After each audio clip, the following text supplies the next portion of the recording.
तहरीक इंसाफ ने रिवायती सियासत करने की ठान ली। PTI ने तगड़ी अपोजिशन के लिए मुख्तलिफ पार्टियों से राब्ते करना भी शुरू कर दिए। मौजूदा हुकूमत को सख्त मुखालफत का सामना करना पड़ेगा। पाकिस्तान तहरीक इंसाफ ने जमीयत उलमा इस्लाम, मजलिस वहदतुल मुस्लिमीन, सुन्नी इत्तेहाद कौंसिल, बलूचिस्तान के कौम परस्त बलोच और कौम परस्त पख्तून सियासतदानों और सिंध के सिंधी कौम परस्त सियासतदानों सबको इकट्ठा करके अपोजिशन का ग्रैंड अलायंस बनाने की कोशिश शुरू कर दी है।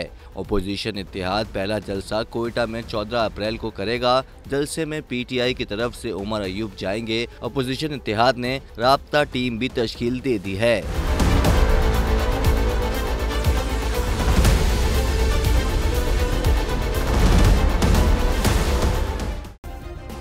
सब्सक्राइब करें और बेल दबाएं ताकि कोई खबर रह न जाए।